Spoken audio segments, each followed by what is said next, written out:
everybody. It's Tuesday. Now we're cooking. Right into this week. Got some more Halloween history for you and some cool headlines for you because all the headlines are cool. Well, not all of them. I picked the cool ones and we go from there. Here we go. Asteroid 33. Polyhamnia. I don't even know. Why do they come up with these weird names? Just call it Sally or Bob or Joe. Not our Joe, but you know what I mean. Asteroid 33, Polyhamnia, may contain elements outside the periodic table. All I see is this.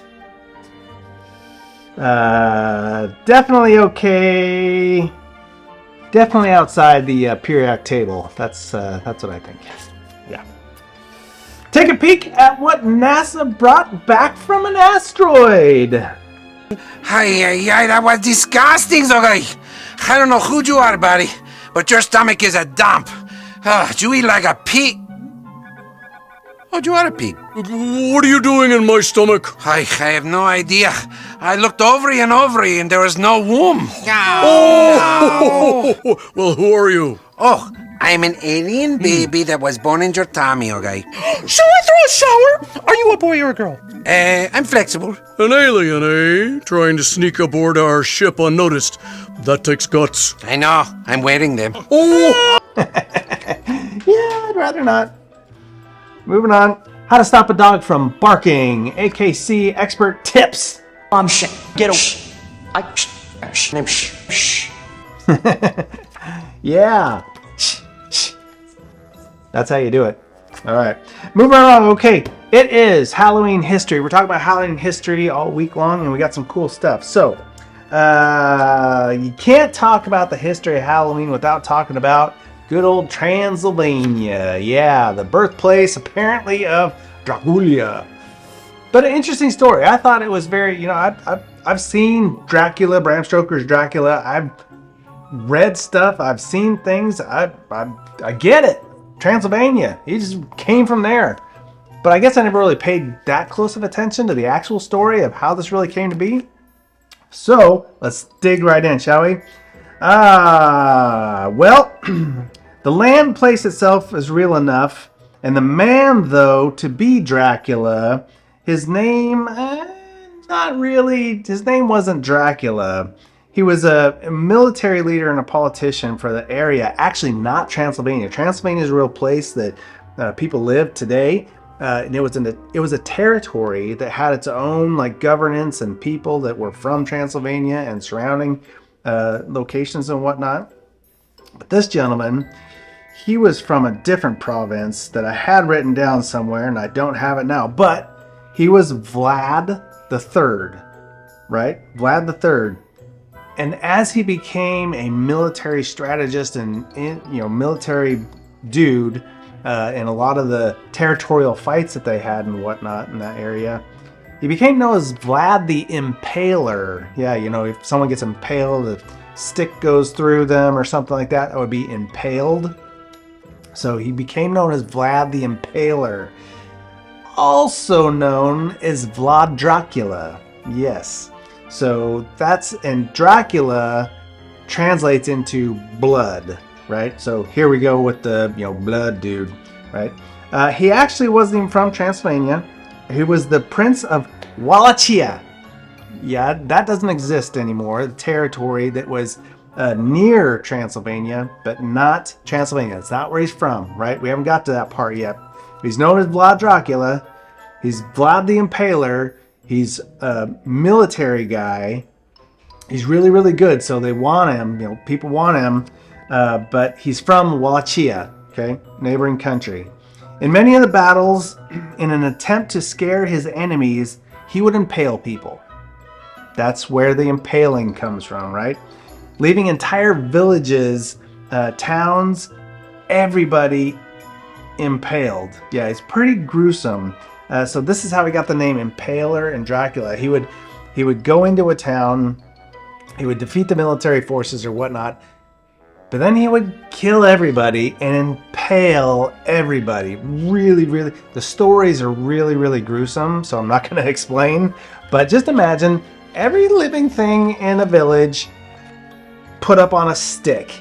above the ground. So when the other enemies would come through, they'd be like, what the heck happened here? They'd freak out and not want to fight Vlad and his army, right?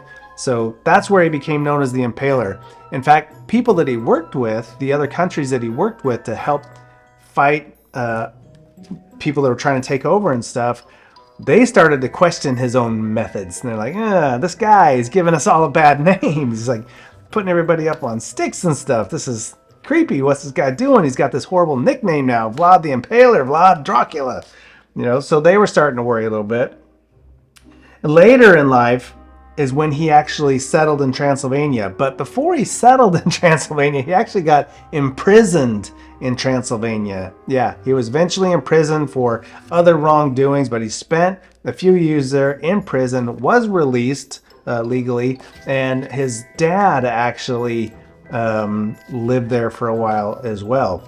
So he gets released, he goes back to battling, goes back to being Vlad the Impaler, Vlad Dracula, eventually retires in Transylvania, where he became more of a politician. Got older and thus the fighting stopped. He became more of a politician and really tried to help the community and whatnot. Interesting cat, and then eventually died. Right, just natural, just he was killed in a fight, I think it was. I don't remember, but it was very uneventful. It wasn't exciting, just whatever. He lived this crazy life. He had this crazy nickname, but really was just kind of a normal dude trying to really make a name for himself on the battlefield, which he did. Now, so where do we get the fangs and all that kind of stuff and the bats and stuff like that? Well, the stories never evolved about Vlad Dracula, Vlad the Impaler, Vlad the Third. The stories that people told about his antics and stuff like that never evolved into anything to do with that, drinking blood or anything. What happened was a gentleman by the name of Bram Stoker, who was an assistant to a playwright, eventually wrote the novel Dracula. He completely fabricated the whole thing. It's a complete fictional work. And his intention, Bram Stoker, was to just take this interesting character who had this interesting name, who was known as this blood guy, who was into blood and horrible stuff. And he just said, oh, hey, look, give him fangs, and he drinks the blood and all this stuff. He made all that stuff up, Bram Stoker, on purpose. He meant to make it fictional. There was no reality to it at all, other than the gentleman's name and that he was known as Dracula. That's it. So that's where we get Dracula from, Bram Stoker. Yes, and it's an interesting novel. I've never read it except for excerpts.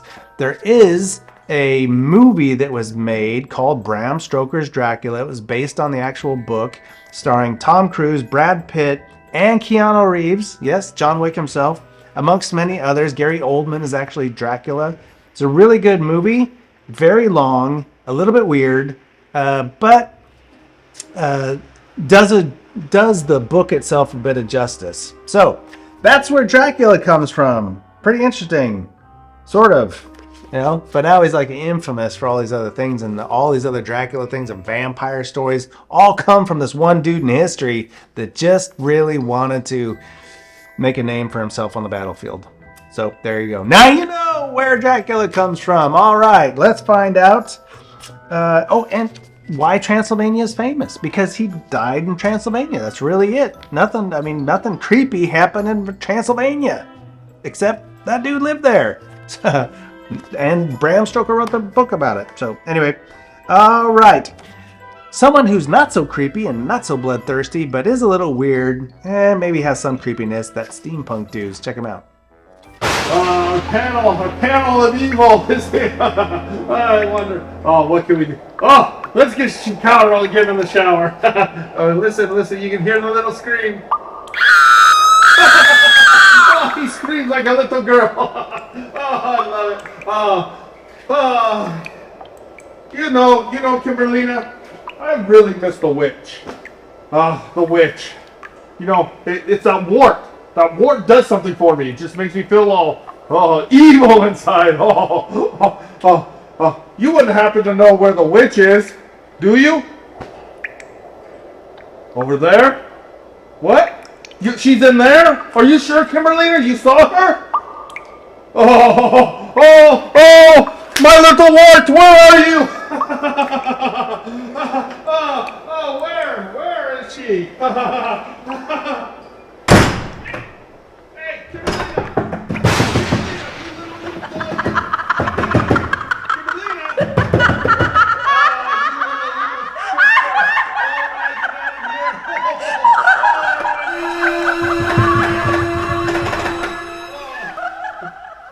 Creepy, creepy. All right. And all the stuff that's going on in the building, the witch and the steampunk, this gets a little weird this time of year. Anyway, let's check out the National Day with Gabrielle right here.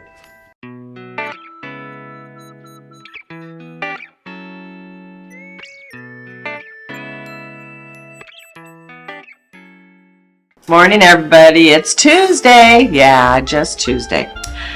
Tuesday the 17th. This is something near and dear to my heart. Well, there's lots of things near and dear to my heart, but it's National Pasta Day. Pasta!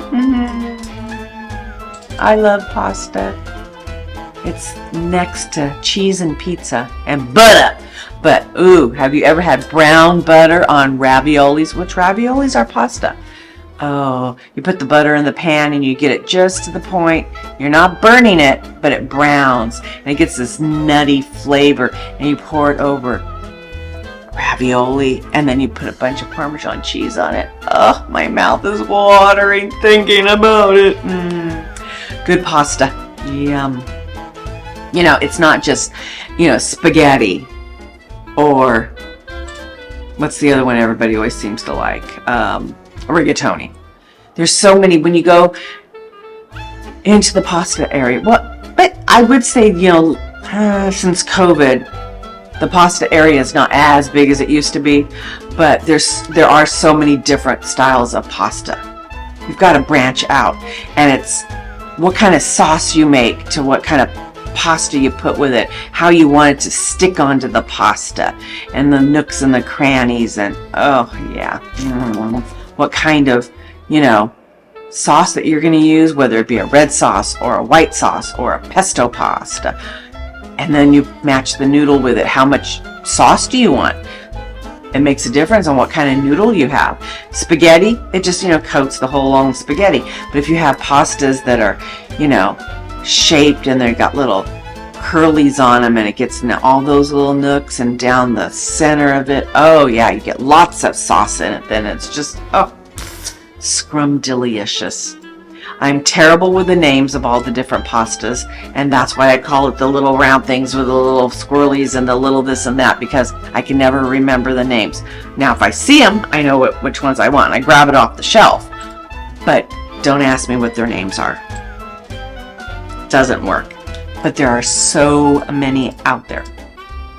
I'd love to go to a restaurant and try different ones. When you're in different places, try different pastas, because what you might call something, they don't call it that. And you get to try different ones. Ones that are whole wheat, some that are with white flour, some that don't have egg yolks, some with egg yolks. Pasta. Yum. I have to have pasta now. But somebody had pasta today. I'm going to have pasta. It's just a Tuesday, so why else would you not want to have pasta? So, everybody have a great day on National Pasta Day.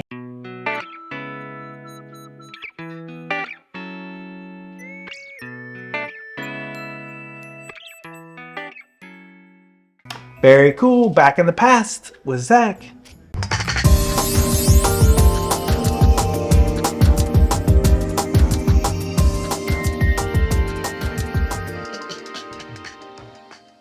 Tuesday, October 17th, let me tell you.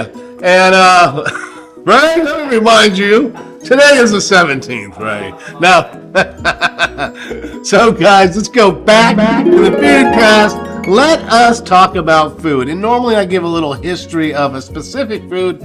Today I thought, you know what? What were some early Halloween food traditions, right? mean, were they always giving out candy? Did they give out, I don't know, dried cod at one point? I mean, who knows, right? So let's find out. So the timeline for families and pumpkins, it's a people, basically, so here's the way it goes down, guys.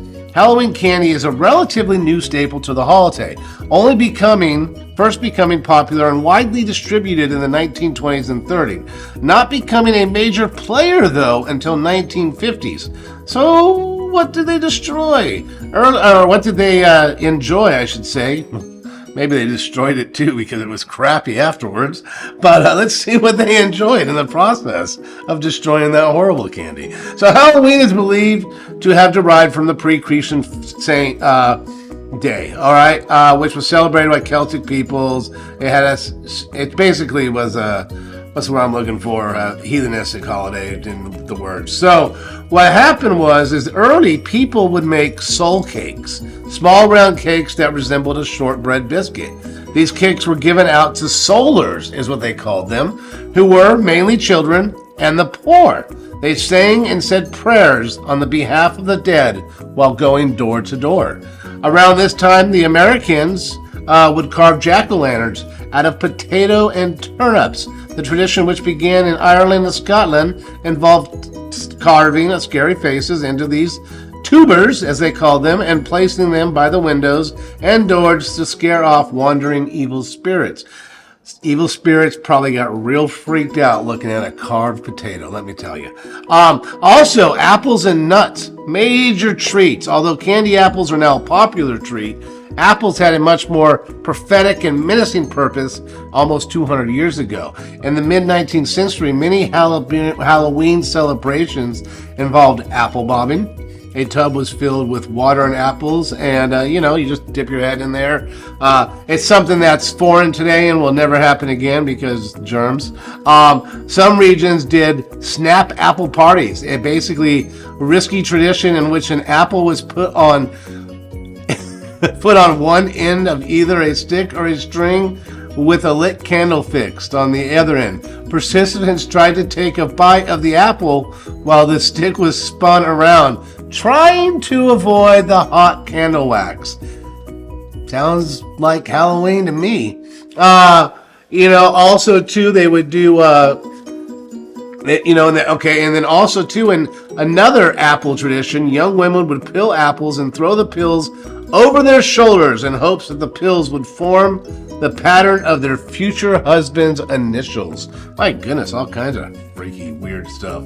So now, Halloween candy, what happens? It enters so candy corn. I talked about chicken feed last week. Candy corn obviously goes back to the 1880s. It was supposedly invented by George Ringer, a candy maker of the Philadelphia Wonderly Candy Company. In 1900, the Golet's Candy Company began making it in Large County. It was designed to look, I already talked about all this chicken feed stuff. So this was like the first candy that really started coming out. Now, candy companies produced candies such as the Milky Way bar and Snickers back in the 1920s and 30s, but it was not yet the definitive Halloween treat it is today. Sugar became more affordable around this time, which made candy cheaper to produce, but trick-or-treating often involved the distribution of cookies, fruits, nuts, even toys and money. The organized trick-or-treating, it grew in the 1930s, partially in response to the dangerous pranks of Halloween during the Great Depression, but this was suddenly halted when World War II broke out. Sugar rationing meant only a few had access to candy, so people needed to be creative with Halloween food traditions. In the 1950s, candy manufacturers promoted their delectable goods for Halloween, especially during the height of the baby boom, which was all post-World War II. So in the 1970s, candy takes off, and that's why we now get candy in our baskets. I'd go for some apples, actually, but, that's all right. So, hey, guys, a little interesting here, huh? Maybe get a soul cake. I don't know what that is. A little shortbread, little cake. Enjoy, guys. Bye.